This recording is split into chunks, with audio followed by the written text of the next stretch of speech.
Oi, gente, boa tarde. Bem-vindos aqui à segunda edição do São Paulo Audiovisual Hub, iniciativa da Secretaria da Cultura, Economia e Indústria Criativas do Estado de São Paulo, com curadoria e gestão do CIAESP, parceria da APA, MIS, FAAP e SEBRAE. Hoje a gente está aqui no quarto dia de evento. Convido vocês a continuar participando das nossas atividades. A gente tem um outro debate super interessante agora às 5 da tarde. Amanhã outros dois também com convidados sensacionais, sou suspeito para dizer, mas excelentes credenciais. E agora a gente vai ter o painel Desvendando os Festivais de Cinema, da inscrição à estreia. Eu gostaria de chamar primeiramente aqui ao palco a moderadora, a jornalista Flavia Guerra.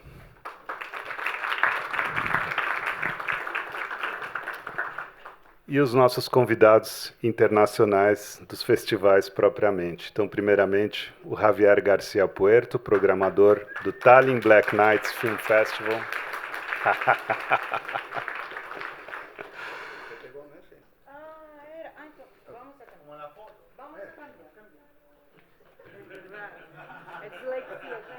Tudo bem? Ela é mais bonita, mas... Vou ficar ali. Cada um no... Tchau, cara. Fred Olson, presidente do Festival de Gotemburgo. Vai ser animada essa mesa. Juan Manuel Domingues, programador do BAFICE, Festival Internacional de Cinema Independente de Buenos Aires. Again, bem-vindo, Juan. E Jim Colmar, programador do South by Southwest. Primeira vez aqui no Brasil e em São Paulo. Bem-vindo, meu querido. Desejo a vocês uma boa atividade. Oi, gente. Boa tarde. Acho que deve ter alguns do outro painel que eu estava aqui. E eu tenho visto que a galera aqui está... Sorry, I'm speaking English. Desculpa pelo meu inglês. Sorry for my not broken English, but we try. And porque acho que é mais fácil para eles, okay? So I have seen that people are coming all, to check all the programming, which is really cool. I agree with Maurice. It's really interesting, the way they designed all the week and the way all the panels, talk to each other. By the way, we were talking about this, like how AI, the previous panel that I was mediating, it's an issue and everybody's talking about this, especially in film festivals. So film festivals are also dealing with it. But today we're gonna, we have these four poor guys here because we're gonna, take everything from you, kidding. But, there's always doubts, especially here in Brazil, you know it already. And the main doubt, it's like, how can I access a film festival? What kind of film this film festival wants? What kind of Brazilian take does the film festival want? They are always, the same kind of questions, but at the same time, we're changing a lot. So I think we learned a lot, Brazilian filmmakers, about international film festivals and how to access them. I think the last 2 years were pretty symbolic for Brazil because we were at the Oscars twice and it began in film festivals. And it opened also a door to a new generation. It's interesting how I always say being present and representation matters. It was really strong for young Brazilian people to see Walter Salles in Venice, then at the Golden Globes and the Oscars, because since then, many students are coming to talk to me as a journalist also. I want to make films. We had already a good time in films in International Film Festival. This was like a really symbolic. And this year again with, Secret Agent, but not only the big ones like Cannes or, Venice. all film festivals have their profile and their importance. So I think it's interesting to have you here. I'm really glad. And I always say that I love being here because I learn a lot, which is true. So to begin, I think it's interesting each of you talk a little bit about your festival. You know, Javi is from Tallinn. I don't know, he's Spanish, but he represents Tallinn Film Festival, which is, I discovered not long time ago. And I really, because there were... Your fault. Yeah. You see, it's my fault. Brincadeira. But it's my fault. But I only a few time ago, let's say 10 years ago, 5 years ago, because there were Brazilian films there. Mm-hmm. So that's what I think it matters, because I was like, oh, let me see this festival. That's why we did it as well. You see, that's the point. So I think it's interesting. Ok. Primeiro de tudo, eu quero começar com duas desculpas. A primeira desculpa é que a gente não está fazendo o painel em português, porque a gente não fala português corretamente. Então, próxima vez tentamos em português, ou em portunhol, ou whatever. A segunda coisa, temos uma foto muito bonita de homens brancos, heterosis, que essa não é a foto da programação. Eu conheço, tenho constância que a organização tentou, pesquisou, procurou de fazer painel mais inclusivo, mas as agendas são as agendas. Então, ok. Está bem. Perdonado. Sí. It's not like this. I mean, we have many programmers of different kind, and there are a lot of women mostly in the industry side. Because if you check the festival film festivals, most of the festival directors are men. Not in ours, that's another thing. That's interesting. But it's also interesting to see the industry part of the festivals. They are almost all of them run by women, which is some of them, I mean, festivals are for showing off, and labs and industry are for taking care of.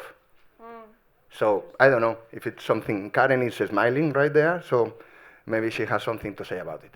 Okay, I'm lost. What did you were asking before? But I think it's quite interesting what you're saying, because representation matters again. Yeah. When we have more diversity in the curators,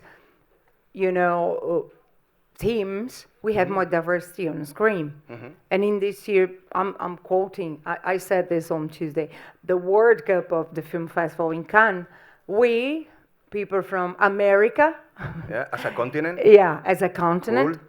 We were complaining that, we didn't have Brazilian films, Chilean films, Peruvian films, Mexican films, Haiti films in the main competition. And we were asking, where are the films from this kind of background? So I think it matters. Then they choose a Chilean filmmaker, William Gibuan. I love Diego Céspedes. Because he did a great film last year. If you didn't see it, please watch it. It's called in Portuguese, O Olhar Misterioso do Flamingo. Tá no streaming já. It's a beautiful movie. And they choose a young Chilean filmmaker to be at the jury, because Jacob Elord saw he was injured. Kidding. And it's true. Actually, one of the ways to nurturing diversity is to become international. That's because this is what happened. Actually, I recall the moment when I started working for Tallinn, that I'm not going to say the year for not looking older than I am. And it was before the festival was even a class. And I was the only international guy working there.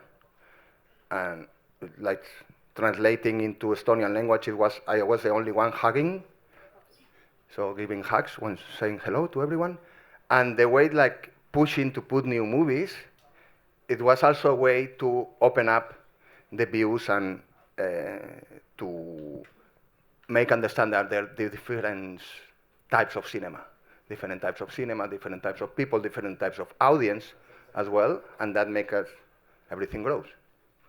And the profile of Tallinn, it's more genre films, dark films, or now you're open more, because I think, I love horror films, suspense, thrillers, because I think we can talk a lot about our fears, which is really cliche what I'm saying, through the, horror films. And actually, the name of the festival came because literally when you go there in November, there is a black night over all the days. So you just have like few hours of sun, if any.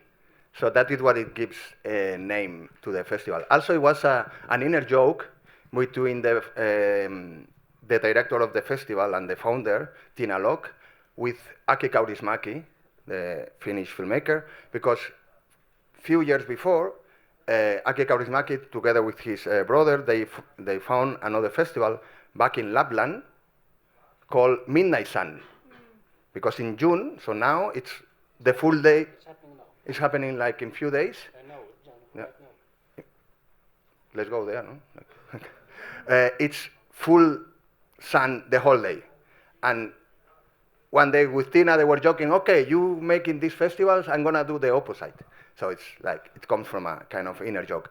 And so we are not focused in genre, it's more like it's a generalist festival, and one of the ways to open up and to make the festival, you just say that one of the ways to be well known in the original countries is like just picking up a movie, or like pushing them up. And our point of view, it's also like, okay, we are small, we are the new kid on the block, we are a class, but we are not Cannes, we are not Berlin, we are not Venice. We cannot fight for the big movies from North America or the big French names and so on. So people is discovering what we are. Let's discover also what the people is and where are the new cinematographies happening. And for instance, we were like I can quote a lot of movies. We are the first A-class festival having premiering a movie from Bolivia, premiering a movie from Costa Rica, from some states of Brazil also, we also the first time. And for instance, you just quote Diego Céspedes, we have the script of La Misteriosa Mirada del Flamenco in one section of our industry called Script Pool, which is for development of the script for Roteiristas in 2020.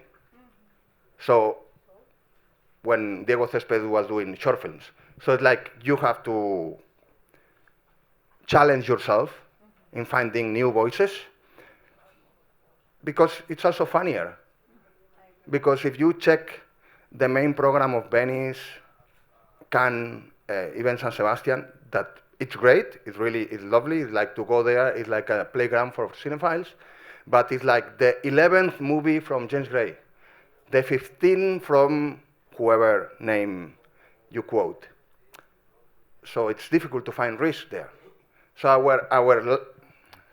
our weakness was our opportunity as well. So we take it. I agree, it's funnier as well. It's as a cinephile, it's much funnier, much more interesting. I agree with you. And there was a film of André Ristem who went to Tallinn, and it's a tough film, but it's not genre film. So I really loved it. I liked the film, and I liked that the film was there, and they were really happy. All the Brazilian filmmakers that I talked to about going to Tallinn, they were really, really happy. Plus, we are not that in the south, yeah, but not that much. They loved the cold weather and the snow, and it was a totally different experience. So film festivals are also a cultural experience outside. Yeah, and it's always like two ways knowledge or like way to meet each other, because they always say, "Oh man, you still have to go there to explain where Tallinn is," and it's like, yeah, or like. Or you have a one-to-one with some producer, and they're like, so where exactly is Tallinn? And like, no worries, I also have to explain to them, to Estonians, that America is not a country. Yeah, so so then it's like two ways knowledge. It's like, yeah, it's a continent, there are like over 30 countries, and each one has different, and Brazil is more like a country, it's a continent, so with different schools and waves and so on. So it's always two ways. It's quite interesting.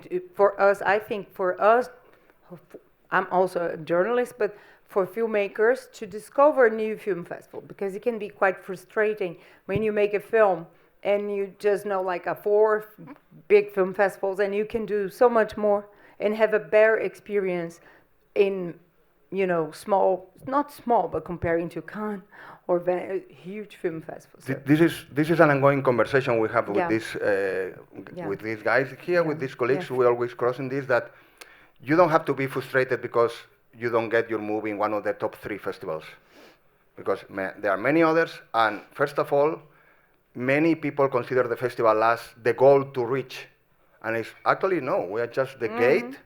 We are the first window where your movie is gonna be shown. And then there is something else, like the whole circuit of festivals, TVs, cinemas, blah, blah, blah. We can go to that later. And if your aim is where I can show my movie first, we have a really nice example here, because we are the only A class and we are not Berlin. But you can launch your movie in Bafici, in Göteborg, South by Southwest, and which are not considered A class, which is kind of, it's an important category. But for instance, Toronto was an A class until few months. So, and Toronto is more important than half of the list of A class festival. I put that as an example, no? So you can launch, in Europe, for instance, many movies are being launched, world premiering in Göteborg, and they work perfectly later, and they have a great circuit, or in South by Southwest, which is also not an A class, but you can, it's a great gate for the North American market, and so on. So you just have to know which movie you have, which career you want to build up ahead, and then make your choices. But the first concern has to be to make a good movie. Yeah. So make our job easy, you know? To take care, to be in the labs taking care of the movies, yeah. Well, Freddy from Gothenburg, that's the way you say it? Göteborg. Gothenburg, never, you know. Okay, I try next. which is a festival that I also learned how to appreciate, and you know, the people who represent the festival that come to Brazil are always, I'm not talking because you're here, but nice people and so open-minded to know more about our culture, to take to the programming. So I think it's a really international also, like, you know, Javi said about, you know, Tallinn, to really represent, you know, the word, and not only, you know, just one point of view, lots of point of view. So how do you? But I just want to say first, during your hard Bolsonaro years, we in Gothenburg, we had a film fund, and we, to support Brazilian films and film initiatives, 800 applications. 800, my God. So we had a lot to read about Brazilian films, but we are happy. We started. I mean, we are now into our 50th year. So we were coming in the aftermath of a 68 movement, and I think we are still part of a political movement. So even if we don't have any support for Brazilian films now, we are very keen on supporting Ukrainian filmmakers, and we have residencies for Ukrainian filmmakers, and we do everything to support them. But first, talking about this, both our CEO and our artistic director are women. So we also, and you know, Sweden has been very known, also the Swedish Film Institute, to try to implement the 50-50, to support, extra support to female filmmakers. And I think we have 47-48% in our festival. They are female filmmakers. But as I said, we will be 50 next year, and it started with 3,500 people and Klaus Kinski as the first guest. That was a good one. And you survived. Good first. Yeah, we survived. And now, last year, we sold 190,000 tickets. So, I mean, we are one of the biggest audience festivals in in Europe after Berlin and Rotterdam. And we were very early with our VOD.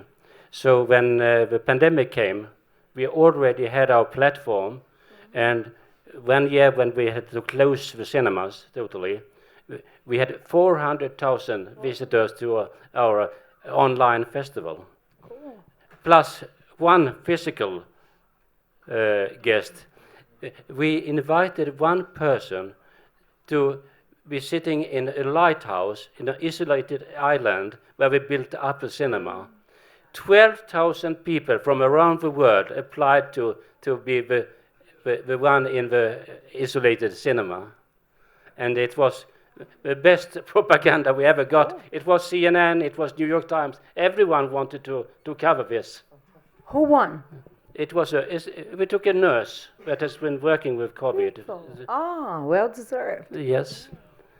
But anyhow, we are in the beginning of a year where there is this cluster of festivals. It's Sundance, Rotterdam, Berlin, and Gothenburg. We cannot compete with Berlin and Sundance. Our main competition is the Nordic competition, where it's a price of 50,000 euros for brand new Nordic films. But Not bad. Huh? Not bad. No. And there was one who won 2 years after the other. But we also have our international competition, and my little special baby, the Ingmar Bergman competition. It's not a big prize, but it's 8 films that we really, art house films that we really love, and the winner gets a residency at the Bergman Island. So it's. So special. But it's for first or second filmmakers, and now, as we said, besides we have this 190,000 tickets sold, we have a professional side with 3,000 delegates, and we were the first to have a special program on a TV drama. That then spread, so Berlin took after. Yeah. Now, and it's extremely popular, and it's full of people there. So it's and it was in the time when Nordic TV drama was the bridge, and all of these were traveling the world. So now we have expanded the industry side, and we have a Nordic film market where we screen new Nordic projects to programmers and sales. So now and since 3 years, we have our own hotel incorporated with our main cinema. So you can go in your pajama from your room to our main cinema. Oh, so cool. So now this was short about Gothenburg. I like it. You see, that's true what he's saying. Like nowadays, TV series shows from Brazil always want to go to premiere in Berlinale. Good to know. I'll tell them then they can go to Gothenburg, because it's becoming more and more famous and disputed, let's say, the competition of TV shows in Berlin, because everything is audiovisual. Like, for example, before, I think everywhere in Brazil, we had the cinema course in college and TV course. Nowadays, it's all together. So, we call audiovisual, no? That like our... But I would say, I'm a dinosaur there, and Yeah. saying that don't merge it. It's different things. I agree. But because in film, I mean, in TV, they want everything to happen there, to be sound all the time, and the best film for me is the one where it's totally white or totally black and everything is happening in my head. I don't want to be disturbed by a lot of sounds and movements. We can discuss a lot about this, because I agree with you. There's a totally different grammar, yeah. Grammar. And Juan, which is our neighbor. And let's see in the World Cup if we're going to still be friends after 15 days. Kidding. And Bafisi, I know you know, I think people here in Brazil know more about Bafisi. Bafisi has a soft spot in our heart because it has always, cherished Brazilian films. And Bafisi, as Javi was saying, have, as we say, labs, film labs and discussions and pitchings. Bafisi is a hub for South America, and we really, not only South America, but especially for South American. And we developed many co-productions, and I know many Brazilian co-productions with Argentina, Uruguay, Paraguay, Chile, Peru, begun in Bafisi, which I really like because film festivals are also for this, isn't it? So Juan, tell us about Bafisi. Oh, okay, Bafisi. I'm going to tell you a little story so we can, I wasn't at Bafisi at that moment. We're talking about 1998. The first Bafisi was in 1999, like 27 years ago. We weren't yet the biggest festival when it comes to Argentinian premiere. They were a small festival, gente, como decía. We were a small festival. We didn't know what we were doing. It was the idea of many smart people when it comes to political cultures in the city. They say, let's do a festival. We're talking about a different age. We're talking no cellular phones. We're talking no internet. We're talking communicating by fax. It was fucking amazing. That was the thing. So the people in charge, they started to try to get very big guests to come. We were in a moment where we could bring big guests. That's not the case anymore, in case you're wondering. But we have fun, don't worry. We're not an A-class festival, but we have fun. So we started to receive the movies, and someone received a movie that say in the envelope, because it was a VHS cartridge, it says Sofia Coppola. It was Sofia Coppola first short. So we received that. I mean, the festival, we dream about this. We dream about the way we communicate the festival, and everyone wants to send their movies. So we received this VHS that says Sofia Coppola, and everyone in the office, for what I heard, started to looking at each other this is like Sofia Coppola, the girl from The Godfather, because she wasn't a director yet. So they watched the short, and they really love it.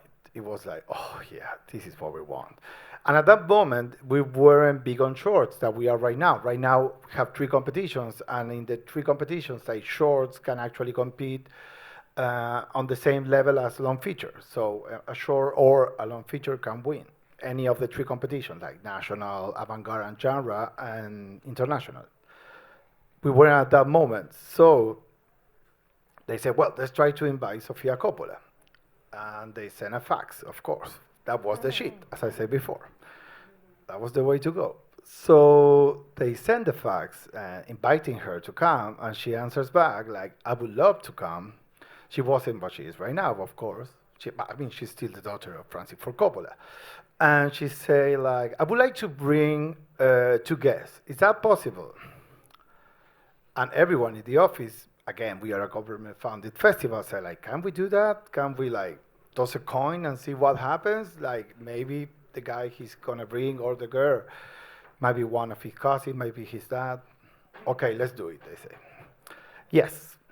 So the day came where she said she was going to send the info for everyone that was going to be a guest on her side. So the fax start going. And as you can imagine, it's a very, I don't know how to say, fast machine. So everyone was and there was 35 people watching at that piece of shit. And the first name was her name, and the second name was Nicolas Cage. Because it's her cousin. Yeah. And then the third name was Francis Ford Coppola. And everyone went apeshit, yes, this is the best job in the fucking world. And And he came. He was the first guest of first guest of a very big list of guests that has had Sean Waters, that has had Peter Bogdanovich, Nanni Moretti, Philippe Garrel. And that particular story is to showcase something that I think is important when we talk about festivals. We, the people, how do we say we in Portuguese? Agente. Agente that do festivals. It's a game of chance. We put our hearts in it, but it's a game of chance. This sort of couple story for me illustrates like what it's like to do a festival. In a particular case, what it's like to do a festival in Buenos Aires. To not to please, I was going to say please, no, but to help the Argentinian industry. I do think it's very important that a film festival is able to read the place where it's happening. And it's very important to read what's going on with the industry. And it's way more important than having Coppola to having the title of premiering the most Argentinian films, like I said before. That's something that we are very proud of. And it doesn't matter how much money we have, if we can't bring Coppola or if we cannot bring Coppola. The important thing is that it's a government there saying, you people that love movies, you people that create movies, come here, get together, and try to make things happen for and around here. I think that's essential. And chance, the movies you get, the people you encounter, is very important. So that was my little story to talk about Bafisi. Thank you so much. Ah, cool. But I really like the story because after Coppola ended up filming in Buenos Aires. You know, it's not Tetris, it's Tetro. But I admire. I always say I like Coppola because he's still, you know, he's on the edge. I like this. You know, he doesn't care. He just does what he wants. If it's good or bad, he's trying. You know, like his last film, which is called Megalopolis, which is, I like that. You know, every time I don't know how to say it, I'll use this. You know, but he came to Brazil, was, you know, happening, and he used the idea that he had for a almost perfect city for the future, and he went to Curitiba, a city in the south of Brazil, because, you know, the mayor and architect who had, he planned, you know, a more organic and humanist city in Curitiba at that time. He went to learn about it to use as inspiration for Megalopolis. So I like him. He's trying, you know, like I like this. Like not always making the perfect film, but always trying to, you know, push a little bit. So yeah, I'm talking about my perspective, but I think it's interesting as film curators also, not having the perfect rounded, we say rounded film. In Portuguese is redondinho, but sometimes it has edges, but gives us something fresh, something disturbing, something, you know, a fresh look, interesting. So I think this is the kind of films that I like to see in film festivals, because at the mall, I can see the round films, you know. But this is my personal perspective. Just picking on it a little bit, and I'm gonna let you speak, Jim. Don't worry. There's not a misconception, but sometimes they say your job is amazing, and it is amazing. I mean, I look amazing, don't I? No, it is an amazing job, but it's not so much about like, and this is obvious for us, but it's not so much about. That's why understanding your city, your industry, also goes with understanding the film landscape that you are at, understanding what you can see in your city, what movies you cannot see. Maybe there is like this big Indian powerhouse, 10-house movie that is pretty obvious to show in India, but it will never get to your festival, to your city, to your country. You are not only a window for the local production, you are a place, like I said before, of chance. You have the power to actually showcase movies that you will believe in. So they don't have to be round, of course. I mean, Hollywood doesn't do round things. But what I'm going for here quickly is that a festival shouldn't be something that you are in love with every movie that you're showcasing, or you don't even have to think they're good. One time, the director of La Biennale, Hans Herz, said something to me that really stuck with me, that was like, if you hate a movie when you are a curator, the movie is creating a reaction in you. Like the worst case scenario when you are a programmer is that the movie doesn't mean anything to you.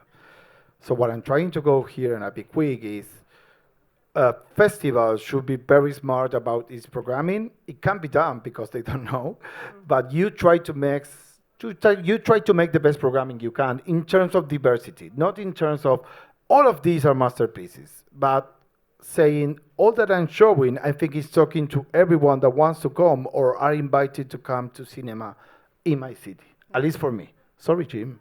I agree. Jim, Jim, I'm not selling myself, but I always tell, Deborah is my witness. I always say, I want to go to South by Southwest because all of it, your film festival, I want to go. But South by Southwest for me, it's interesting because it's a hub. It's not only a film festival, it's like technology and, cutting edge and what comes next.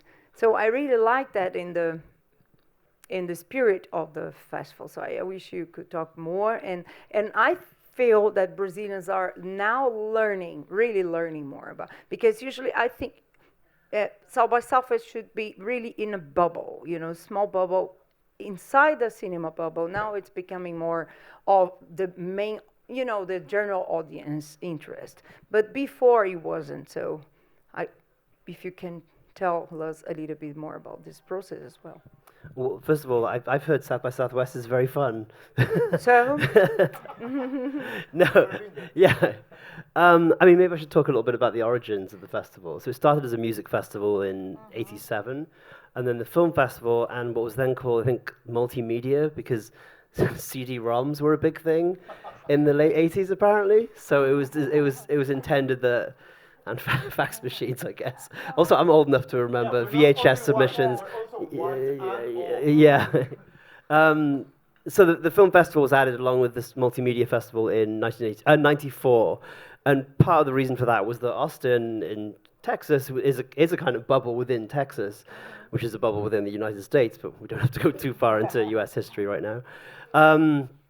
But the idea was it was capitalizing on certain filmmakers who, at the time, the most prominent would have been Richard Linklater, and I guess still is, really, because Slacker had come out 89, 90, and then Days of Confused was 93. So, and he started the Austin Film Society, which is a really important organization within the city. So it kind of grew out of that, but it was already established as a sort of emerging music festival of some reputation. So it kind of had this momentum already, which I think really helped us build on that. And over the years, the film festival just kind of grew steadily alongside the multimedia event. But what really made things explode was that media just completely changed, like globally, the whole thing. And I remember going to the festival in 2007. I think I was an intern. A very old intern. And I remember getting into one of the elevators at the convention center where most of the conference takes place. And somebody in the elevator asked another person if they were, I don't know what his name was, they identified him by his Twitter handle because it was so small that you would probably know someone directly just from that. And so I think they had like hundreds of users. And then at that event, Twitter was used so extensively that it became the nightmare dystopian behemoth it is today. But that was sort of the moment where it started to really blow up. So it was technology that drove it. And, with technology and music and film, they all inform each other. So a lot of the film festival is known for music and now technology and how it uses those things. But I do want to point out that it's in no way exclusively about that. And I think sometimes there's a misconception that it is the music festival, or the music film festival. We do have that. We do have a section for those films. But I think it's become apparent in the last few years that what we're really interested in is discovery, because the music festival, I'm using the word festival a lot. I suppose that's inevitable, isn't it? The music festival was supposed to be a place where people would come and scout for new bands, new acts. And they still do that to some extent, but obviously the landscape has changed completely. But that was kind of the driving motivation behind the film festival. I think that's still true today. The thing that we always say, and I think we've all probably said this at some point, is that what we really want is a film from somebody we've never heard of, has no connection to the industry whatsoever. It's just this weird little thing from the middle of nowhere, and we get to have that experience at the festival, and we launch it, and they have their moment, and then they become the next Sofia Coppola.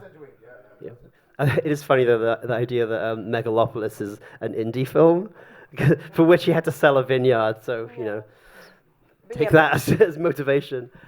But I think what's become so interesting is as you see different international cinemas grow and fluctuate and develop, is there's always that sense of discovery. You always want to. There's always new filmmakers. There's always new ideas and new creative waves. And what's interesting about Brazil in relation to South by Southwest is that I believe it's the largest international delegation every year, or certainly one of the largest international delegations. It's always been driven predominantly by technology, but I think film and music growing alongside that. So we do try and have a good representation within the film festival. But we're a very small team. We're not focused on any one region. But I think Brazil is definitely one of the regions where we're seeing the most. Certainly, those kind of like indie spirited. I like to use the word rounded because having these films that are edgy, which is a word I don't really like. But in this context, I think it makes a lot of sense. But just films that take risks, and it's hard to take risks in film. You all know because it's really expensive and it's really there's a lot at stake. But when you see these films like, everyone at the moment is talking about Obsession in the US, and I don't know if it's hit Brazil yet, but it's an incredible film, which we didn't launch the film, but seeing that film on its small-ish budget to become huge is kind of what everyone wants to see, and it's those moments what we're looking for. And it kind of moves in waves around the world. We see different regions. Brazil has always been one.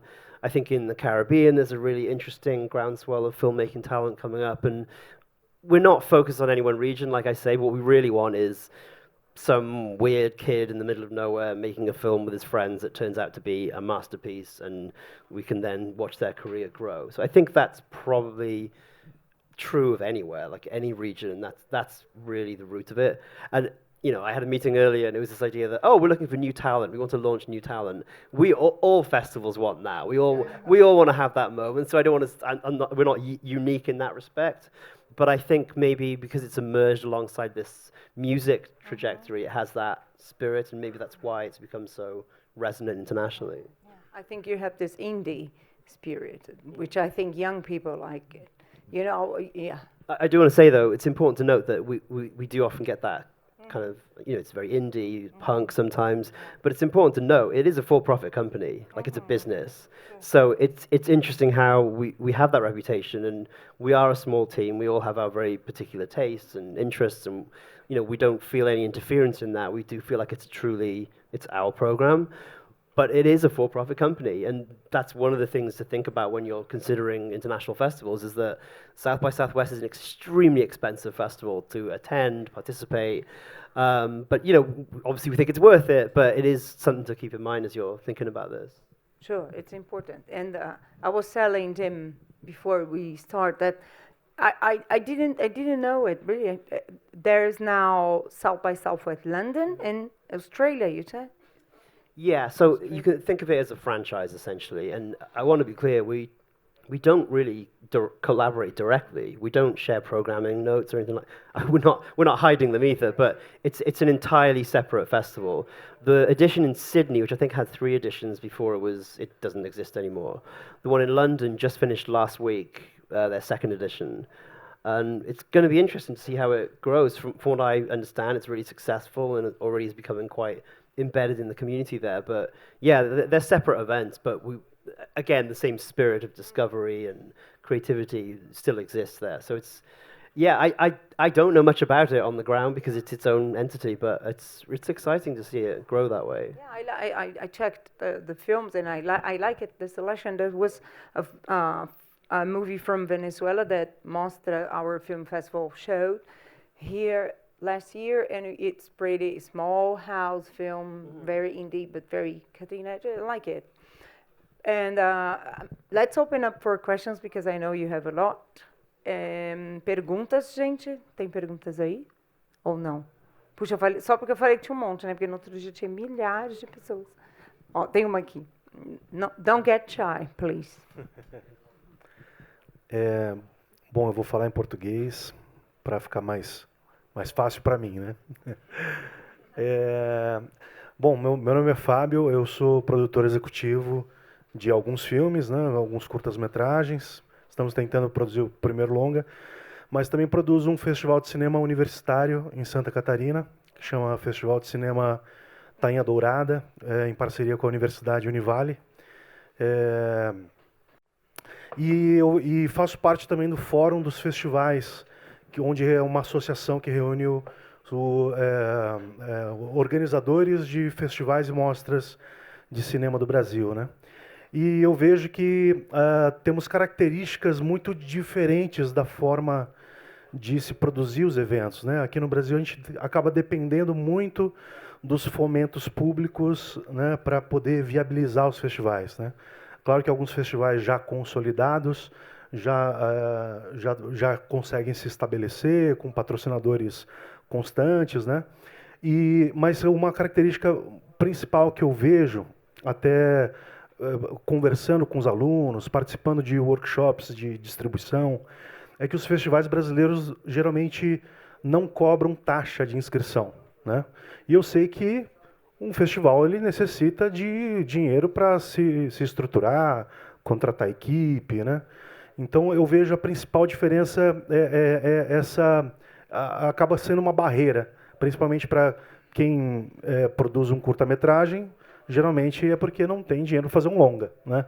Então, e muitas vezes os filmes também são feitos com fomentos públicos e você precisa tirar um dinheiro que não está previsto no orçamento do curta-metragem, quando é feito com edital, lei de incentivo, né, para poder fazer essa distribuição em festivais internacionais, né? E você não consegue colocar dentro do orçamento porque você tem que fazer a prestação de contas quando finaliza a produção, né? Então, isso ainda é só um questionamento. Eu queria ouvir como vocês enxergam isso e que tipo de ponte que a gente pode fazer para facilitar, né, para o acesso, né, de estudantes, né, universitários ou realizadores que muitas vezes não conseguem financiar, né, o ingresso ali para a inscrição do filme. Obrigado. Can you pass him para Javier? Okay. I think I have different answers for this question. Like the first one could be the tire curator. Like, guys, how many applications did you receive in your festivals? 3,000. You? How? Okay. We used to receive around 1,000 before we were a class. After, we received 4,000. We were literally, and the team remained the same. We were literally forced to put an application fee because all the filmmakers say, "Have you seen my movie?" Sometimes I answer them, "Have you read our application rules? Did you read our call for entries?" Because if you don't put a screening fee, you are literally bombed. It sounds, I mean, I can understand that maybe some festivals are greedy and they put it that for having an incoming. I don't know. I can tell, and you can check it in our website, most of the money we receive from the applications, it goes to plant trees. And it's true, because Estonia, it's vanted themselves that to be the European country with most trees per person. And we nurture that as well. And it was like the moment, it was really painful moment for us to do it, but it was one of the few ways to make a filter. Because if you put a fee, then you think twice. Because then you say, hey, we're a A-class festival that we look for world premieres. And you say it out loud in lights. And then you receive an email. Hey, I have made a documentary about ecological guys living in the south of Africa, which was being shown in 20 countries already. Can you give me a waiver? Like, it's difficult, you know? It's difficult to manage. And then another thing is like, if you didn't put that in your budget, I think maybe that's the problem, no? If you're thinking on having a circuit, maybe you even need a festival strategy. Because when we sometimes I guess all of us have made some workshop about how to do a festival strategy, how to go, and most of the times, not all the cases, but many times, people think on making a movie, but not that someone is gonna watch it later. So you don't put it in the budget. Mm-hmm. And it's like, man, then you have what I call a Schrödinger film, like the cat. Mm. You don't know if it's alive or it's dead, you know? I mean, if you write a poem and you put it in under the table and no one read it, is that poem existing? No. So sure. I mean, we don't know if the cat is alive or not. And I mean, so if your movie has to exist, then you also have to foresee that it has to exist. Mm. Otherwise, it's the Schrödinger film. Yeah. Until we don't open the box, we don't know, like... So, until now I'm speaking, that was the angry curator. First was the tired one. The angry curator. Like the angry one. We can be with the cheerful one. And we have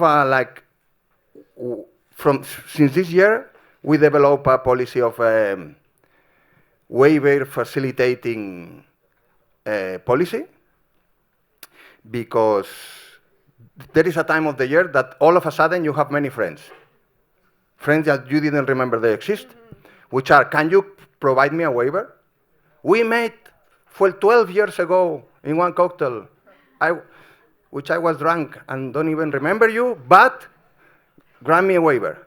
And now we have a system that you can ask for a waiver, attacking the regulations, to like maybe your movie has premiered in 10 countries already. And then we have a team that check all those applications, and we consider the situation of the country. So in a Bolsonaro Brazil, maybe we gave waivers. Nowadays, maybe not. In Argentina, we gave waivers. If you are waiting for UK, even if you are a tiny indie filmmaker, maybe we don't give a waiver. Man, you are from UK, stop complaining. You know, like, it's always tricky, but we find a way. And there is a collaborative movie made by students, and it seems like they have the spirit. Even if they are from Munich, maybe we can grant the waiver. You know, but we have a separate team with that. Guys, maybe I took over all the topics from you, but... Just one thing. You say, in Portuguese, you say, in English, you say waiver. Waiver, yeah. Waiver. Yeah. Because here, some filmmakers, they ask, I always tell my friends about this, like, send an email, tell about your experience and, you know, your reality, and can you give me a discount or, you know... Next time you do that, Flavia, you can do your homework first. Yeah. I was going a little bit into that, like, because I say yesterday, so everyone was yesterday, I'm sorry guys, but do your research. That sounds imperative, but it's actually a part of filmmaking, at least for me, from what I see. And I'm not a filmmaker, but if you do your research, for example, Bafisi is a festival where you can submit your movie for free. So we are the best festival in the world. No, I wasn't not going to that. But what I'm trying to say is do your research. And this is something that you have to apply, not only when it comes to fees. You should apply it to whatever you have a genre short, you have a documentary short. You can see, like I said before, Bafisi, for example, put shorts and long features in the same level when it comes to competition. And maybe that is good for you, maybe it's not. So in a way, like, it's not so much like, it is creating a budget when it comes to move the movie around, like Javi said, but at the same time is trying to create a map of where you ideally want the movie to go. I don't go like, well, Cannes, Venezia, whatever, because that's going to cost a lot of money. And if it doesn't work, that's gonna hurt. But if you try a few to like sort of aim to the right place, be a little bit more chirurgic, try to understand an ideal way for your movie to go around. And of course, it's a game of chance, whatever can happen. But maybe you can say, well, I can go to, I don't know, San Sebastian, and from San Sebastian I might go to New York Film Festival and whatever. I'm talking shit here, but what I'm going for is, yes, I do think you have to create a budget for festivals, sadly, but it's part of the game. I mean, festival need it, not us. We have government money, yeah. But, and also, like I said before, create a map, create a compass, know how to read the festival world. That is very important, and that is a lot of time. I mean, I've been doing this for 20 years, and I don't know how quite to read it. And I always discover new things. Like, for example, I was at this beautiful festival in Montreal for short film, which I don't remember the name. And Marcio, you can help me to say the name of the festival. Regard.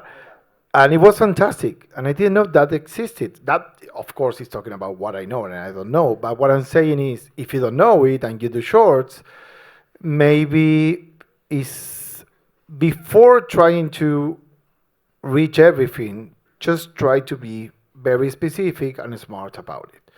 That is something that applies to every genre, long feature, short feature, whatever, to everything. That's the only thing I wanted to add. You really tackle a topic which is really important, and it goes to the heart of the thing you were pointing. Maybe Cannes is not the festival your movie have to aim, but if it happened that you got selected, you're gonna need a lot of shitloads of money. Yeah. Because it's not that you go there, hey Cannes, make everything for me. Because then it's maybe not gonna be good for your movie have been there, because it's going to disappear. Because then you need a press agent, then you need the people to go there, and don't you think that Cannes, we're quoting Cannes because it's the most famous. It's not that they are paying the trips and the hotel of 10 people from the crew. No, guys. It's not like that. It's like barely the director and some actors. So you have to do a full investment.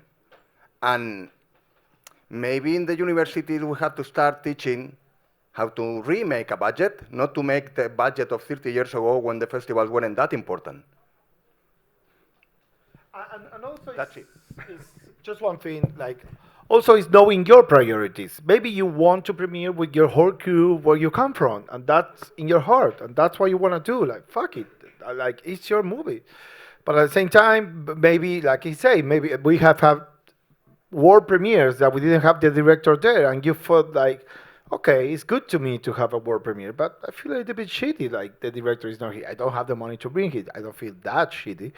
But at the same time, it's go with your heart, but try to tell your heart to be smart about it, like, which is very complicated. So I don't want to go too down a rabbit hole because I think we're opening up so many different subjects here. Yeah, sorry. But one thing I think gets said a lot is do your research and do your homework. And then somebody will say, well, how do I do that? What's the best way to get to know the festivals? And the response is, go to the festivals, talk to people. And then you say, but it's really expensive. So one of the best pieces of advice I heard on this, I stole this from a sales agent I was on a panel with last year. Look at the different festivals that you're interested in and see who won the audience award for the main categories. That'll give you a sense of what's resonating with the audiences of those festivals.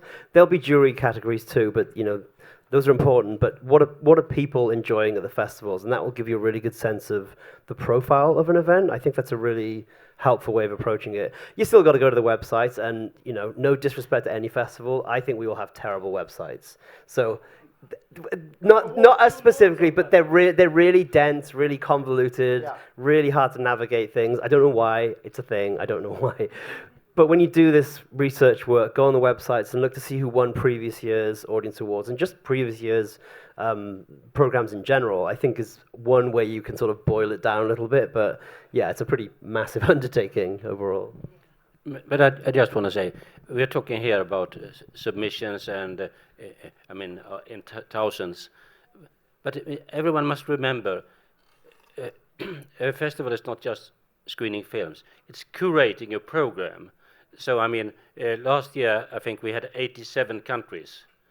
I mean, from the big countries like Brazil, many films produced. I mean, you can't count on have a quota like for a big quota for Brazil, just because it's a big. So I mean, it is difficult. I mean, it's and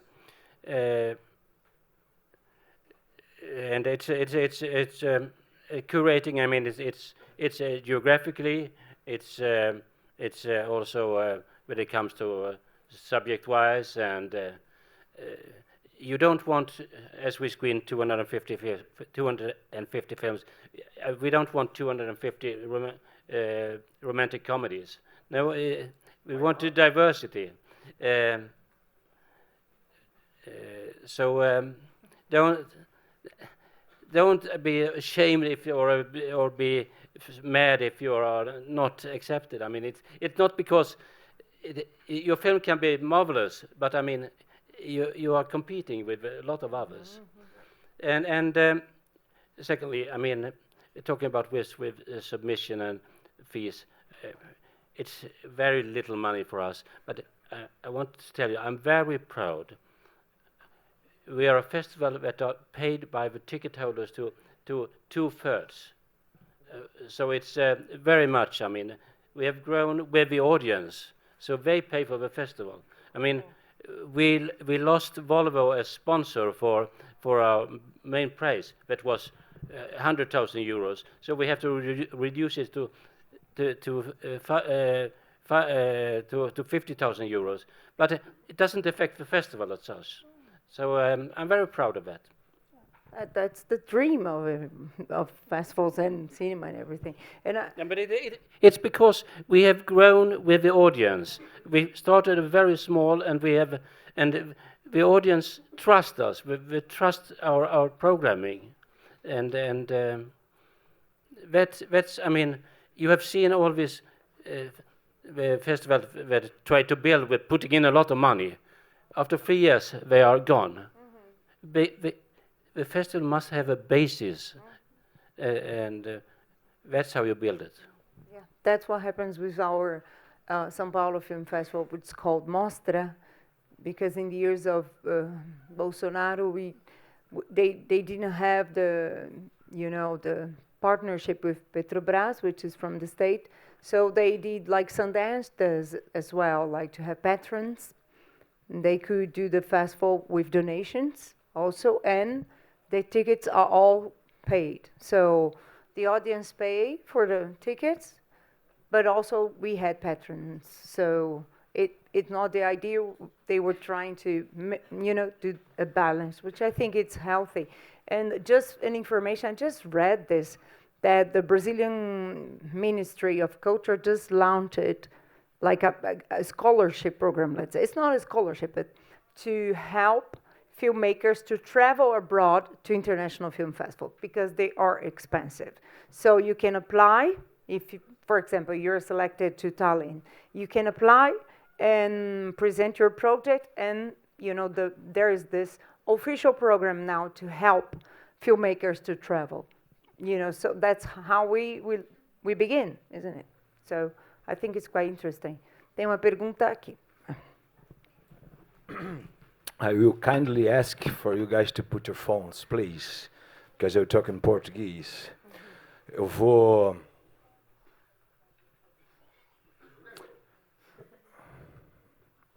pegar carona aqui no Javier, que já disse, né, e vocês todos disseram da importância dos festivais, do local, então vou tomar liberdade de falar em português, para que vocês, né, devagar vão se acostumando com a língua também, aproveitar que estamos no Brasil.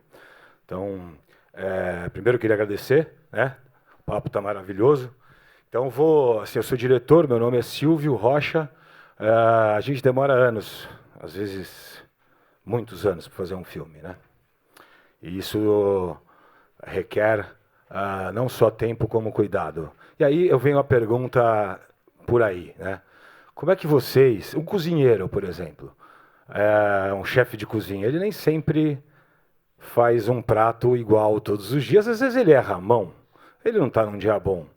Então eu gostaria de saber, eu já entendi que tem essa curadoria toda, achei fantástico, tem a questão da paisagem, do que vocês querem aquele ano, mas como fazer a isonomia para esse cara que passou 5 anos fazendo uma obra? Como é que quantas pessoas assistem ao filme? Quanto tempo ela demora? Ela está num dia bom, num dia ruim, vai ver de novo. Sim, se vocês puderem comentar um pouco como é que é isso, porque a gente que está do lado de cá, que passa anos fazendo, às vezes em 2 horas a pessoa vai lá e fala assim, não. Queria entender isso só, como é que vocês fazem e se é possível, se vocês pensam nessa isonomia. Obrigado.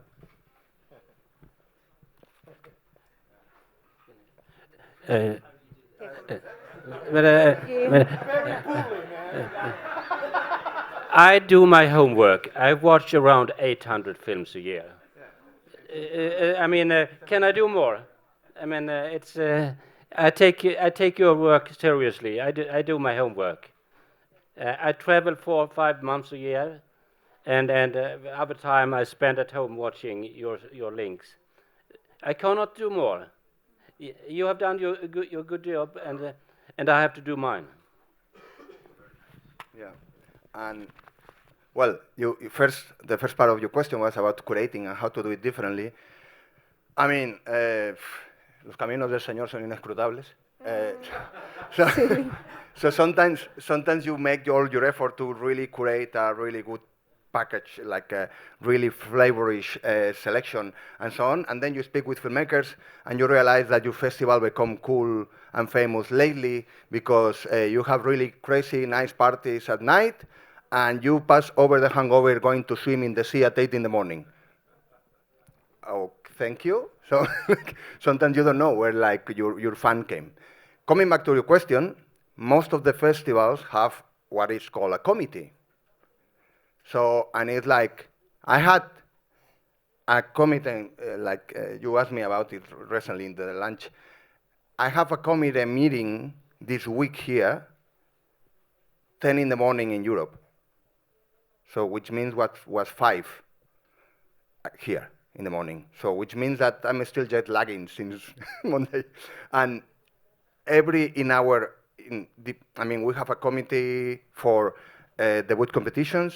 We have a committee for jazz films, which is like the child, family, and teenagers movies. We have another committee for the main competition. And mostly the committees are made of 6 people plus the curator of the section. And we have other programs, which are side programs and competitions, like, for instance, we wanted to be a really bold festival or like risking to take the movies that bigger festivals don't dare to take it. And there was a moment that we thought we were becoming a bit commercial, so we launched the section called Rebels with a Cause, which is like my minefield, no? I work there. And I'm the curator of that, and we don't have a committee, but most of the movies are filtered by the other committees. And we have a system that you can choose. If you don't think that the committee you are in, your movie don't fit, you choose where to recommend it, to which section it could go. So in the end, even if one section has only one curator, the whole program is being handled or like shaping it by a multi-persona way to do it. And I think most of the festivals has there were just few, like Biennale, you quote Biennale, the legendary Hans Hirsch, who he was like selecting personally. He was watching everything. Watching like more than 1,000 movies per year and selecting literally, personally, 200 movies per year. Which festival? Biennale. Ah, la Biennale. Biennale di Vienna. Ah, Vienna. Never been there. Con V. Yeah. But this happens also in Brazil. Like, I'm also a curator. And the festivals here, they make sure, I think you probably do the same, at least 2 people watch all the films are seen by 2 people, not only 1, because it's not a matter of taste, you know? And sometimes people are in doubt.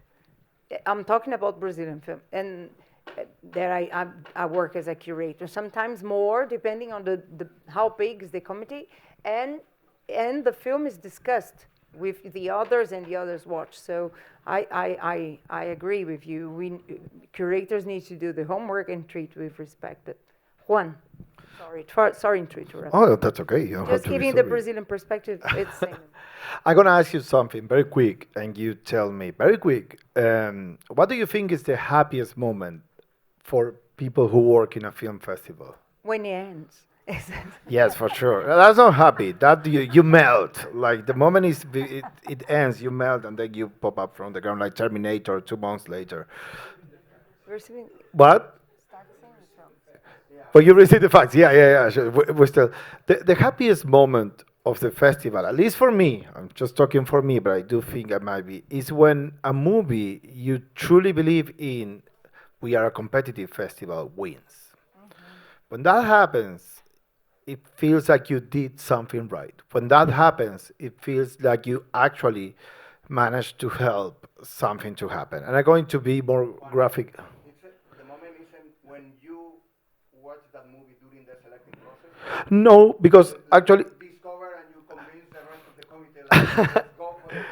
because I yes, but no, because I think like when a jury that doesn't know how much you care about a movie or not actually select that movie, and I'm going to give you an example. This year, we showcase a film called Los Vencedores, and it's a documentary about Islas Malvinas, which is amazing. It's something that we have never seen. Every documentary about Malvinas is pretty square. It's like, well, they're not called Falklands and whatever. And this documentary is actually very powerful, and it's one of the things that Chip was talking about. It's this guy who never did a documentary. He went there for 6 years. He became a friend with someone from the island, and he created something different. So we choose that, and we were happy. You're not looking at me, man. Come on. So we choose that. So we choose that, and it ended up winning Best Film in the national competition. So when that happens, at least for me, that's the happiest moment, because you as a curator and as a team, because what he says is very important. Just like when you do a movie, the community that we work with is very important. We argue. It's not so simple like, oh, this is a great movie. Yeah, of course it's a great movie. Yeah, high five. Yeah, let's watch another movie. No, it's more like you argue about films. You're passionate about films. You really love them. But at the same time, your life is going on. That day you're in a rush. Maybe your mom is sick. Maybe your dog is sick. Maybe you owe money. So it's very specific, guys. This is very specific. But what I'm trying to say here is a curator should be someone that when you look at the whole festival, you understand that someone has done something right there, or something wrong that you don't like, but someone tried to put together all these movies for you to have a particular reading of all of these together. You might be able to see that, you might not be able to see that, but that's, I think, is the work of a curator. It's an invisible work in a way. I want to talk about a nice Argentinian example. When I saw Tränkelauken, very long film, I don't know what it is about, but I want to go to a cafe and sit for 3 or 4 hours to discuss with my friends what this is about. It was really a big thing. But I've screened 15 hours of La Flor before. Yeah, 14 hours of La Flor. Yeah, that's great. They are bad. They make long films that take away the chance for Brazilian films. Which film was it in Spanish? It's a movie called La Flor. La Flor. That premiered in Bafisi, and it's a 14-hour-long movie that we screen in 3 parts. That's a nightmare for a film festival. But it's a fantastic movie. And Freddy, you say that TV and films are not the same, so they make movies of 14 hours. We can do a long films festival like Love Diaz, La Flor, you know. Caben de la Cruz, Satantango. Satantango, which is legendary 8 hours as well, and so on, yeah. Wonderful films in Cannes last year. Cocoho, 3 hours plus. So I think one of the things to remember about, I'm going to go back to the experience of submitting your film to a festival and what it's like to just fire it into the wilderness and just wait, is that I don't want to speak for everyone, but the programmer community were quite eccentric people with weird niche interests. One of my favorite things to do when we receive our submissions every year is to just go in and search for keywords. Like, whatever weird subject I'm interested in that year, I literally search for films that reference that particular thing. And if there is one, I'll prioritize it, and if I like it, I'll really fight for it, because it's personal. Like, I really want that film to be out there for, I guess you could argue, selfish reasons, but, you know, I wouldn't do it as a bad film. But the reason I'm saying this is that there's something really organic and somewhat random, and there is a lot of chance involved in this happening, because you could just as easily miss that film. But if your film's about a subject that I'm interested in, I really want to see it. And I think the reason that's important is that there's an element to this you just can't strategize about. And it's you know, it's just like a needle in a haystack. It's hard to do anything specific to help your chances. But I think there's this I don't like the idea that as a curator, like, I'm on high and I'm picking out these things very carefully, because I'm a very chaotic person and I don't know what the hell I'm doing most of the time. And I also didn't take my medication today, so that's not helping. I really didn't. It's in my back pocket. But we can go back to that. Did you mix up the pills, man? Yeah. But it's a chaotic process. This is all quite an organic, you know, there are systems you can put in place. We have a really rigorous committee process, and it's very systematic, and there's a scoring system, but I'm just as likely to ignore all of that because I like the title of a film and want to know what the hell it's about. I just want everyone to keep that in mind when you're making your films and sending them to festivals, is that somewhere out there is a weirdo at an important festival who wants to show your film somewhere in the world. And Flavia? The weirdos are, you know, finding each other's, isn't it? And, you know, like all the comments you just heard here is one of the main reasons why AI still didn't take over festivals. You see, that's the point. The because they are made by factor, people, you know?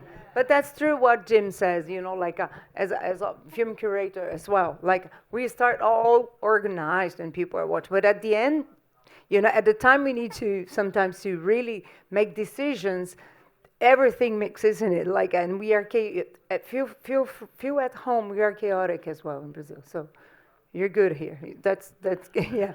But I just want to say, of course, we are many people discussing the films. But there are films that you see and say, this must be in. I don't care what you think.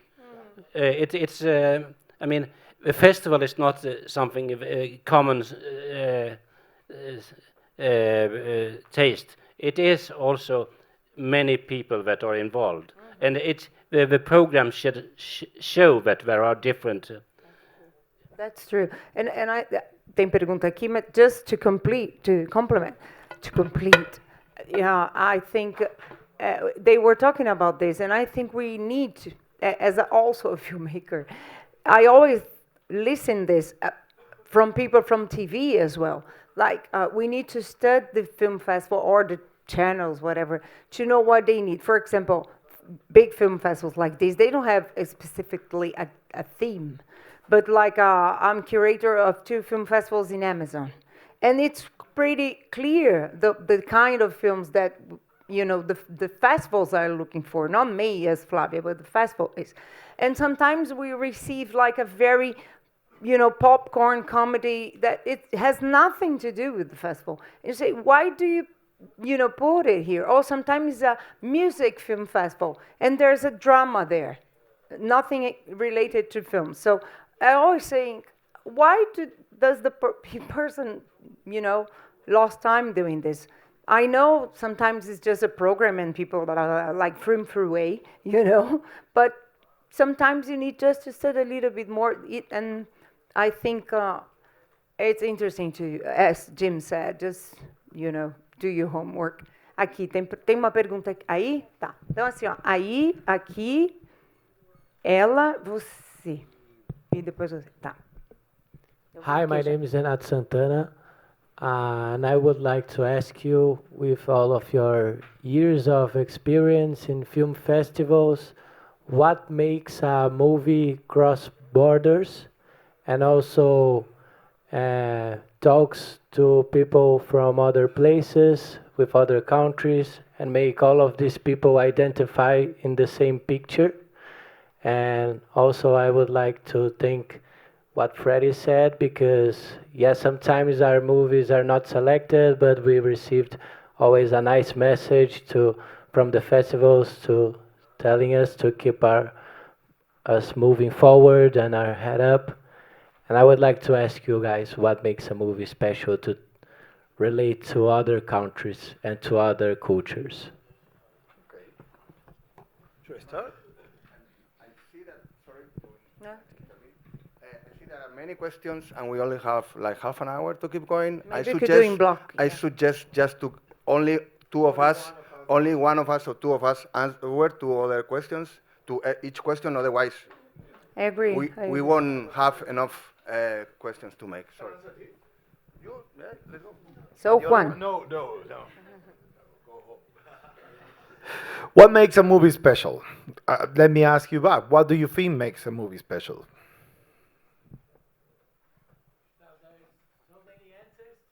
That's the thing. I think one thing that makes a movie special is make people feel about something and make people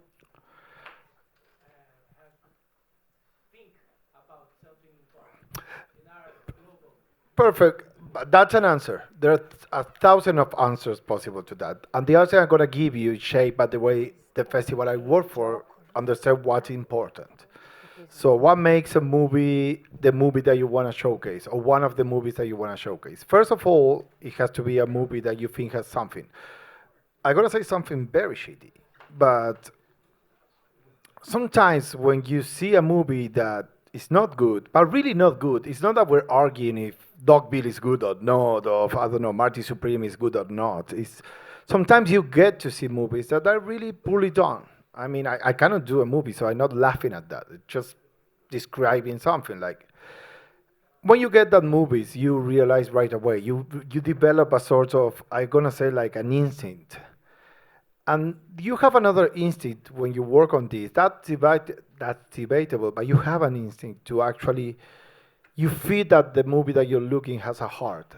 It's going for something. It's trying to say something. And that's something, it doesn't have to be important. I hate the idea of important films, although there are. But maybe it's like a horror short film. Maybe it's a tiny 1-minute animation. Maybe it's a 14-hour-long movie. But it's trying to do something. They don't give a shit about the war, and they're going at it. It doesn't mean that they're punk. Sometimes they are. But you can feel that. And maybe it's a connection between you and the movie. And then the second answer has to do, of course, with how that movie would actually showcase in your festival. For example, we receive a lot of horror movies, but we are not a strong horror festival. And then we talk to the people of Rojo Sangre, which is the oldest genre film festival in Argentina, or I think Latin America, and we say, you guys should have this. So you have to understand what movie, or you have to have an idea of what movie would work in your festival. And by work, I mean, like I said before, what movie will create a map that you say, I have a romantic comedy, I have a documentary, or 2 or 3 or 4 romantic. You have to understand. So it's a mixed bag of many things, but mainly, I want to say heart. When a movie has heart, you can hear it. Like the Edgar Allan Poe tale, you can hear it. And when it doesn't, you can hear it. And that's a nasty thing to say, because I know everyone busts their asses shooting films. And you work a lot. So we try to respect that. But a film festival is not the war. So we cannot bring together every short that we get. And that's something that's very important to understand. That's all I have to say. Good. Agora ele aqui, ó. Com licença, só um minuto. Desculpe interromper. Só lembrando para não fazer a pergunta sem o microfone, porque estamos transmitindo, senão na transmissão sim, o pessoal verdade. não recebe a pergunta. Obrigado, desculpa. Qual é o seu nome? O Gabriel aqui. Obrigado. Boa tarde, meu nome é Gabriel. Eu estou iniciando um processo de pesquisa para um longa-metragem que vai se passar no norte do país, especificamente em Manaus. É um tema bem nacional e abrangente, mas eu queria saber em que momento vocês indicam, no processo de produção de um documentário, exatamente pensar em sair do país, no caso o Brasil, onde está sendo feito, e ir para fora como Bafinse ou Tallinn, onde são festivais que talvez consiga olhar com bons olhos e pensar que tem um potencial para estar ali, por exemplo, e ir para outros lugares? Obrigado. Javi? I'm really pushed to answer also the other question, but we agree on just one question. You know, like... Next one is Jim. Yeah. But going to you, like, you have to maybe decide what you want for your movie, and you exactly describe what something which is really become really sad to me.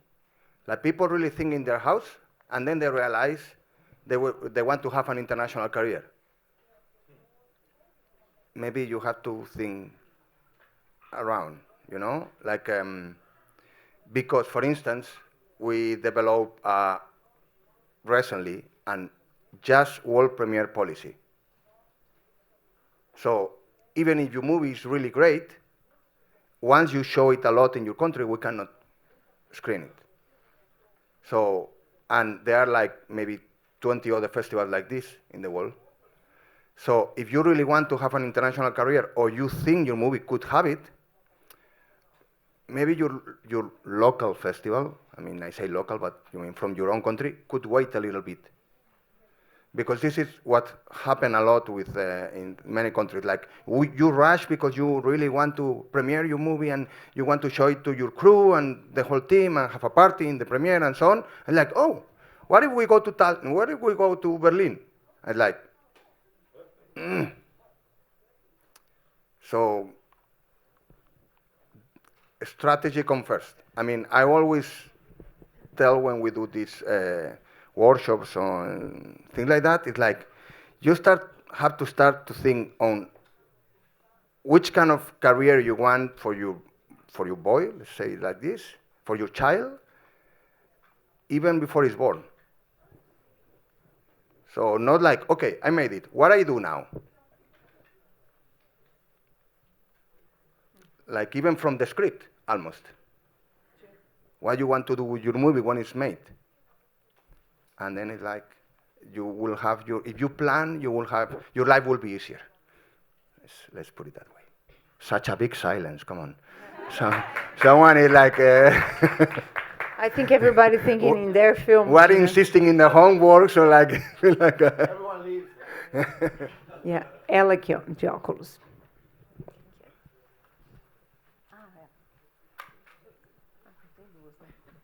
I mean, maybe your movie is gonna be even great if it's only in your country. Maybe you don't need to go abroad, you know, like, so it's also a...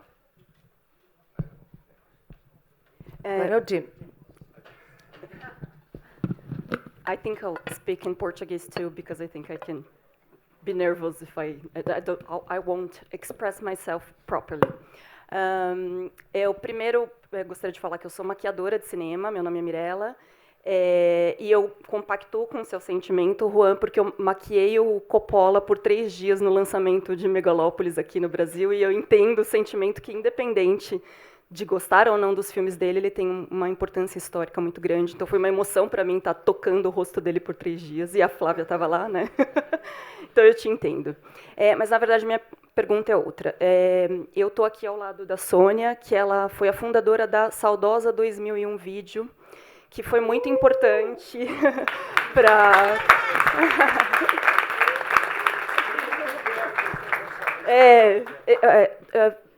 2001 was a video store that survived for 35 years here in São Paulo.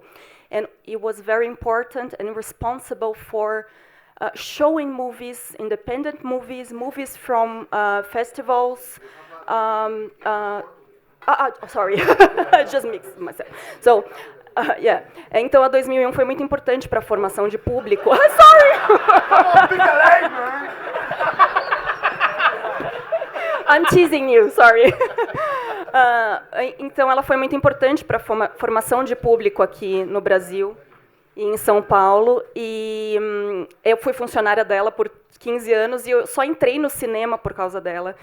E nós, na época, como funcionários da 2001, a gente assistia 1 filme por dia, 2 no fim de semana, para poder ter fundamento para poder falar com o público e formar público. Ela realmente foi uma formadora de público.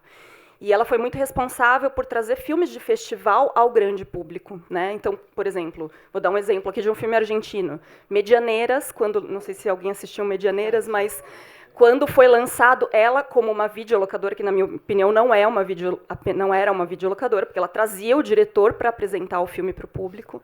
Então, tenho muita admiração por ela.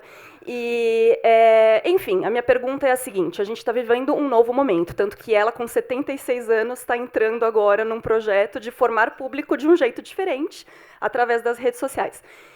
E a minha pergunta é a seguinte: é muito difícil hoje a gente, como público, escolher filmes e ser apresentado aos filmes que estão nos festivais. A gente entra nos streamings e a gente tem dificuldade de saber o que assistir, né? E eu acho um grande desafio desse novo momento, né? Tanto que eu acompanho muito o trabalho da Flávia, porque eu acredito no que ela indica, eu acredito nos filmes que ela traz. Mas eu acho que hoje a gente falta isso, falta uma pessoa, uma entidade para a gente confiar que vai nos apresentar os filmes que a gente quer assistir. Então, eu queria saber de vocês, como representantes de festivais, porque todos nós, como cineastas, a gente quer chegar no público, a gente quer, o cinema também é comercial, né? Então, como que a gente chega a formar público e chega no grande público nos filmes que vocês estão apresentando? É isso, muito obrigada.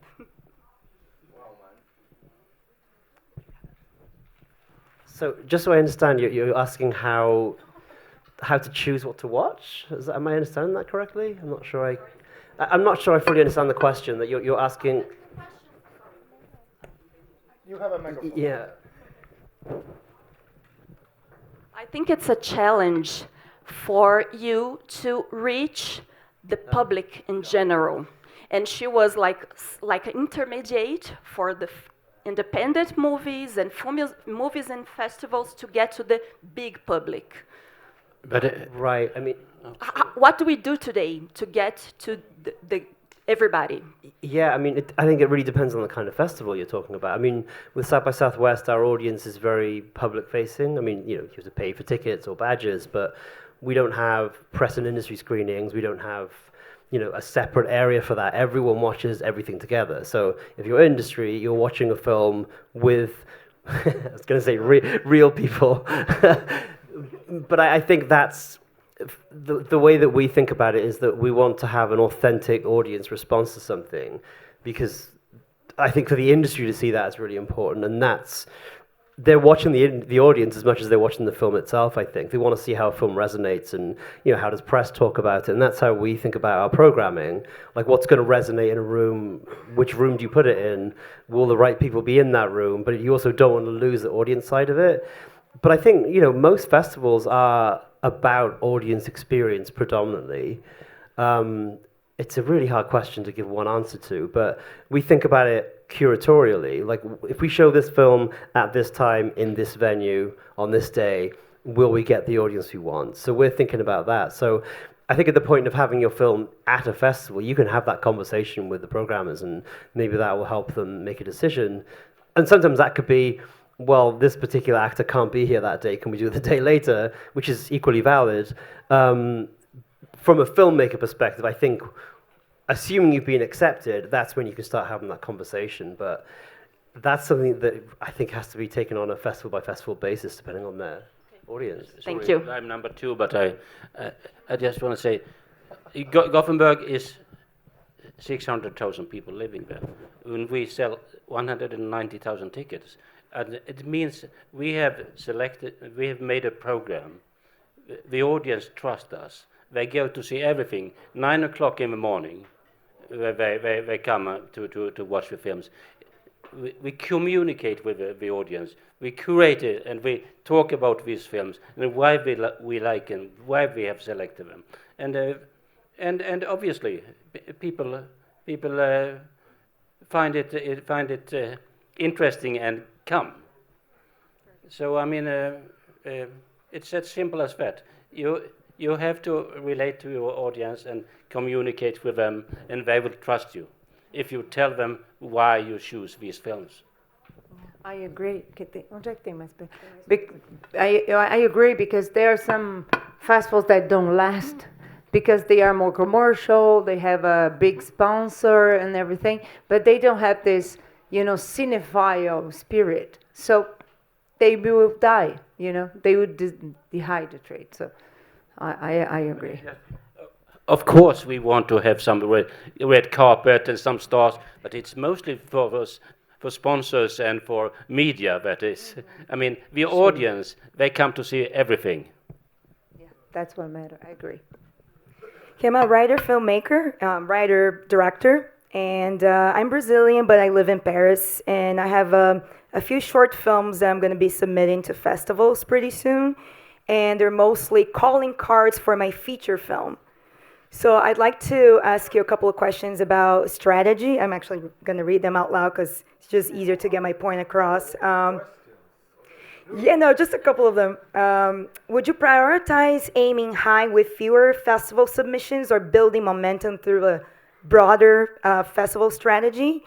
And is it better to have like a coherent film festival strategy when you have like several short films that are coming out and versus treating each film independently?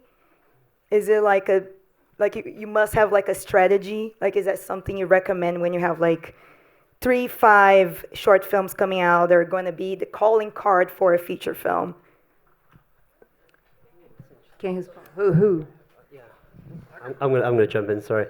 So, if let's say you have 3 short films, and it depends on how you want people to receive those films. If you submit to a festival, there's a good chance only one of them will get selected. So I think it's better to think of them as individual, standalone films. Because to be quite honest, it doesn't really matter why you made the film, from a broader strategic standpoint, if we just like the film. There are examples of films that we've programmed where they've gone on to become, in some cases, they've literally sent us the opening scene of a film that then becomes a feature that we show. I think it's hard to be that strategic because the chances are we're not having an ongoing conversation with you that goes from your short film through 5 years or whatever it is to get to a feature film. I really like the question, though. I don't think I've ever heard that before because I think you have to think of each film as an individual piece. There is a chance that somebody will see all 3 and think, well, this is a great series of films, maybe we show all of them. It's less likely, I would say, because it's just space and trying to get a broad diversity of different content, but I apologize for using the word content. I hate that word. I'm sorry. Films. Yeah. But I mean, it's really good to have a strategy. The thing about festival strategy is that I think it can be really useful and really helpful. But it's also important to remember, like I said earlier, there's a certain random quality to all of this. I think the more important thing is when you're making the films, when you are thinking about it out in the world, what are your target festivals? With regard to aiming high, I couldn't in good conscience say to a filmmaker, never apply to Cannes. It just seems like, sure, you want to do that, let's go for it, or Sundance or whatever, being realistic about it. But I think it's, the way that I approach it is, have your selection of festivals that you really like, your dream festivals, and apply to those. Don't go crazy, but the ones that you can realistically consider. And then have a second tier of festivals where you're thinking, okay, we didn't make it into those, but these are also really interesting and really targeted, and this particular niche would resonate really well here, and kind of on down the pyramid, so to speak. But at a certain point, you just have to just take these chances. But it's a great question. I'm going to think about that some more because I feel like that's a new one. That's a new one. Maybe if you try to shape your career based in film festivals, somehow like that, maybe first you have to think, what do you want from the festivals? Why do you really need them for your movies to exist? What are you thinking on granting from them? Are they really important? You can develop it because we are from here, but I mean, there are many parts in this work field or artistic field that can help your movie to work. I mean, we are not such a idolatrous to say, you have to go to a festival, otherwise your movie won't exist. There are many ways to go.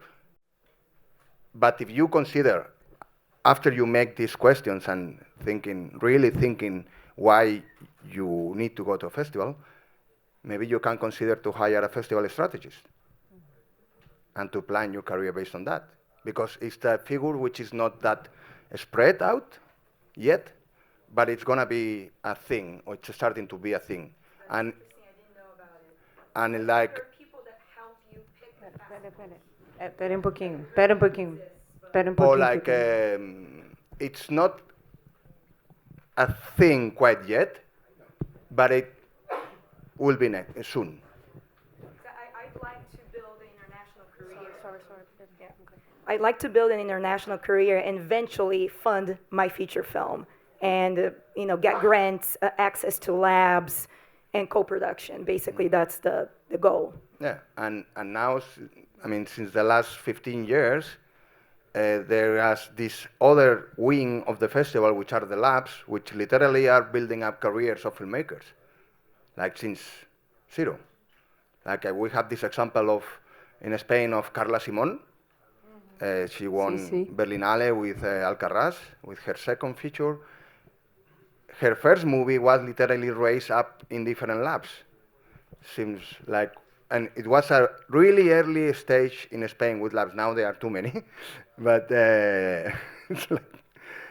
but since the script until the moment, like in one lab I work with, she found, her producer found the sales agents, for instance. So you can cover the whole development of a movie within labs which happen during festivals. And that part of this field is growing that much that there are actually labs and market spaces which they don't need a festival to exist anymore, like this one. So that is another career development that you could consider. Acho que the first film of Carla is El Verano de... Summer 93, Verano 1900, Estiu 1993. Verão de 1980. É lindo, é lindo. É, muito bonito. Adoro ela. E o novo, o vermelho, o novo também, né? O Romeria. Increíble. Acá. No es tanto bon, eso. No tanto, mas eu gosto. Bueno, puedo hablar en español. Yo creo que tiene como dos personas acá, sí. Entonces, bueno. Yo soy una estudiante de cine, soy enamorada por cine e queremos hacer... Sim, mas espera, só um segundo. Eu acho que o tradutor só vai traduzir do português, não é isso? Sim, okay, então é melhor você falar português. Ok. Pero apreciamos mucho que nos hables en español. Bueno, a mí me encanta também. Sim. Tá bem, então em português. Eu sou uma estudante de cinema, a gente está fazendo curta, a gente vai trabalhar com narrativas que a gente se apaixona mesmo, a gente envolve o coração, a gente quer fazer... Acho que todo jovem cineasta é assim. E a gente está trazendo uma narrativa que explora essa esperança quando mercantilizada. A gente está trazendo narrativa sobre masculinidade, tudo, e a gente está realmente envolvido e fazendo experimentações e criando coisas novas. E aí eu queria entender até onde a gente pode ir com essa coisa artística, porque, querendo ou não, eu quero ir para festivais, eu quero que o filme vá rodar para lugares. A gente tem essa ambição também. Mas que não se perca, porque ainda tem um lado comercial. Então, a gente faz filme, a gente tem que fazer filmes também pensando nesse lado, eu acredito, apesar de não abandonar o lado artístico. Mas se a gente tem essa janela de experimentação nos festivais, como é que funciona essas experimentações, até que ponto? Ou se a gente fica mais naquela parte mais clássica de uma montagem e tudo mais, ou se não. É isso. Ok. ¿Y vos? Me toca. Como todas las preguntas, sorry, like every question, you mess with my mind talking in Spanish. Like every question, it has a complicated side and a very simple side. Like, I think what you're asking is very important, but at the same time, there are so much that festival can do for a movie. But at the same time, there is so much that an audience can do for a movie. I'm going to give you an example that I gave yesterday. We have a genre film called La Virgen de la Tosquera. La Virgen de la Tosquera is a horror film based on two stories of a bestseller artist called Mariana Enriquez. Mariana Enriquez right now is world popular. She's very famous, not insanely big, but she has a cult. She's an artist that in Argentina can go and talk in a theater, just do a public interview, and people will pay a ticket to see her in a 100-seat theater. And that movie won the national competition in Bafisi, premiere in Sundance, if I'm not mistaken. And then last summer, it became, and it's a movie that has great, I'm going to say artistic ambitions, but it's a wide range of an idea. but it's not your like day-to-day horror movie. Like I mean, it's closer to I don't know. Like it follows. I'm gonna say that to I don't know Saw 7. Like and just to put a very crude and rude example. And the movie opened last summer, and it was going to open in October, and it became a huge hit. It became a 100,000 people movie, which is a very big number in Argentina for an independent horror film. So what I'm trying to say here is, and this is going to be maybe a stupid answer, but really I do think you have to have a team of people that understand how to do things and be very smart about it. I mean, you're not going to get a bestseller, but you have, I mean, I do think there's a big problem. That's a whole different conversation when it comes to exhibition. Like putting every movie on the same level, and that you have to compete not only with Avengers, but maybe with Jim Jarmusch and you know, on 2 screenings per day. And that is a very old formula to take care of movies right now. So I do think it has to do with building a team of people that can actually help you to see your dream come true. I mean, we are part of people who want movies to actually be seen. There's no one in this room who wants an empty cinema room. So I do think it's very important to create a team of people that actually can let you to somewhere you want to be when it comes to mixing your ambitions and being a success.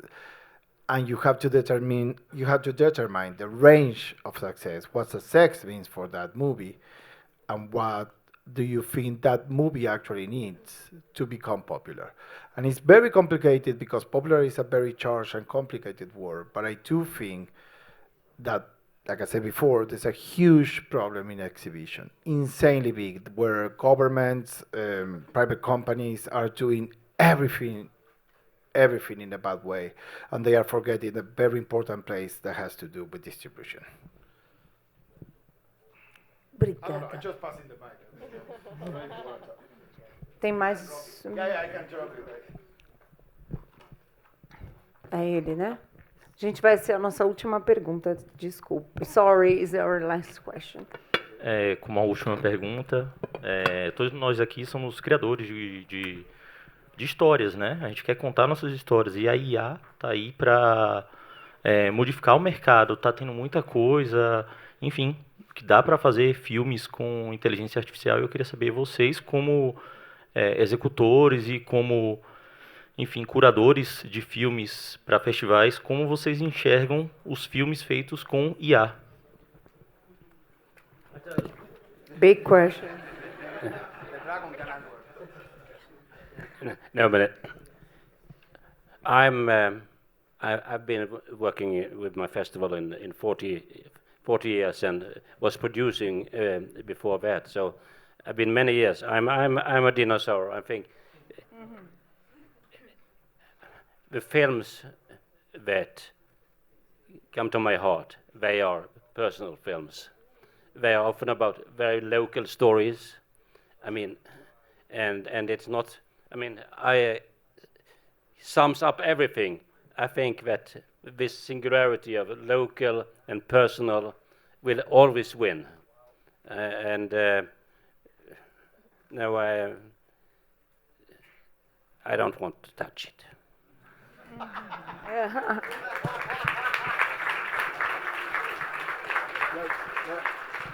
Now you can drop the mic, man. Like, no, like,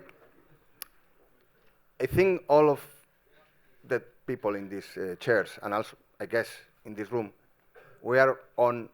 It's very difficult to us to say, like, commercial film, festival. What is a festival film, man?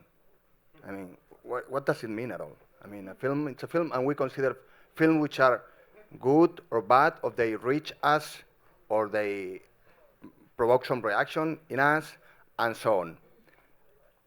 And the rest of the things are technicities, let's put it that way. And for instance, we are facing that challenge now, but I will always remember, because we are open the gates to that now, and it's like a muddy way to go, like it's really challenging. I always will remember that 2 years ago we received a movie which it was with the world premiere open, and it was like a documentary type movie made a la Werner Herzog with AI. I remember this, yeah. You know, and it was exactly as Werner Herzog will make a movie with workers from a old little village from Eastern Germany. So like the socialist country fell down, the factory didn't work anymore, so they were left there alone, and all that, and there were interviews with the people and so on, all made with AI, not the people, not the interviews, but the script, the way it was made, everything, and the voice of Werner Herzog was also AI, and so on. And it looked like a movie from Werner Herzog. But the point was, it looked like a bad Werner Herzog movie. And it's like, Manny, you want to copy this genius, copy his great period. Copy his peak. And it was like, I mean, it didn't reach me. That movie didn't touch me. And it was like, yeah, okay. Like when you, and this happened also with movies made by humans. When one new wave became standard, it also became boring. I mean, you cannot make movies a la Lisandro Alonso, for instance, or a la Lucrecia Martel, because maybe one will be good. You have to make your own movies. And still, AI don't make their own movies. Ainda now. The point was that I was considering that for long for Rebels with a Cause, like for already showing what was going on, which kind of movie we can face, that we can totally copy-paste the style of one filmmaker, and so on. But then in the end, I was bored watching the movie. And I love Werner Herzog, even the movie he made in 3D, which was... which we showed. and this is like not the facts moment, but kind of, we choose not to show it. And then I received like a newsletter from Variety that movie will be the opening movie of ITFA in Amsterdam, the biggest documentary film festival in the world,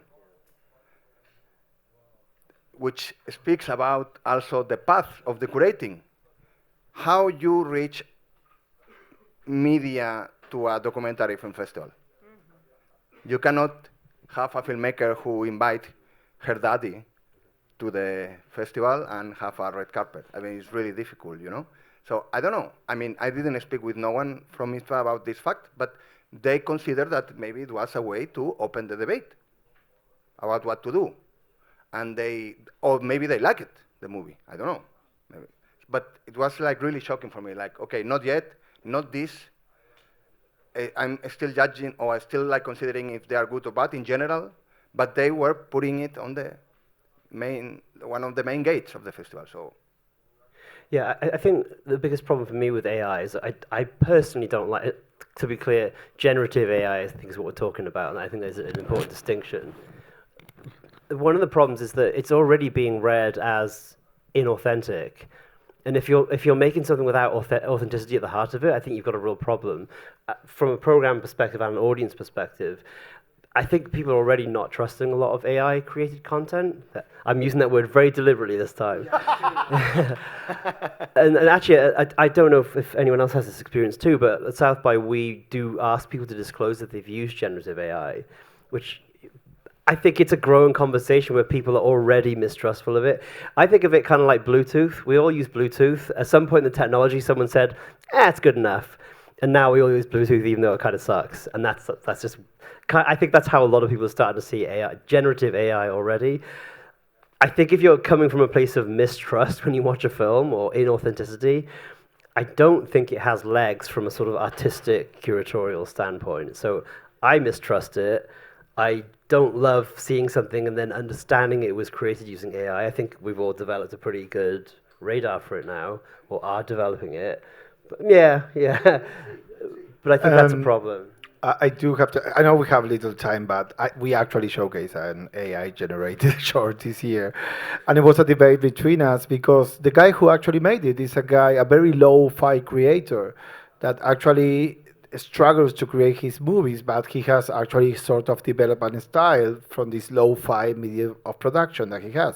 And he created this beautiful short, very funny, that could only be generated through, hence the word, generative AI. So what he actually did was had the Lumiere brothers, famous scene, like people leaving the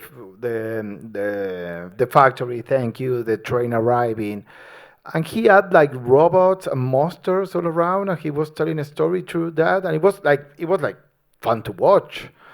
And it wasn't like fun to watch like Go Zombie on your Instagram generative stuff. It was like, I know this guy, I know why he's using it. I'm not against this guy doing whatever he wants.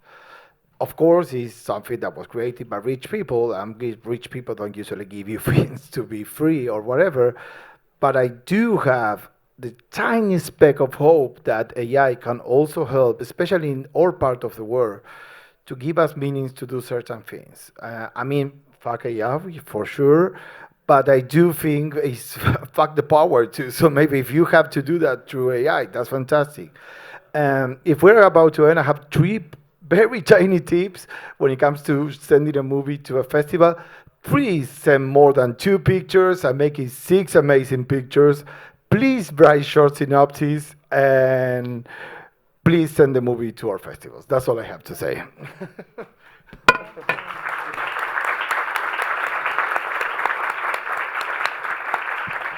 Obrigada. Thank you. We had I don't know how many of you were here Tuesday discussing AI. I'll check if the panel will be online after. And we were telling this, like AI is already here. The problem is the ethics that you're going to use and the limits, And I don't know if you all know, but I mentioned this on Tuesday. The academy that organizes the Oscar this year wrote like an actor or actress needs to prove it's not an AI person in order to, be nominated to the Oscar. So it's already here. So how do we prove this? An actor or an actresses, but how do a film? I think we have to be honest, yeah. So let's see how it goes. We still don't know. We don't have answers. Yeah. Thank you. Obrigada a todos. Muito obrigada. Thank you.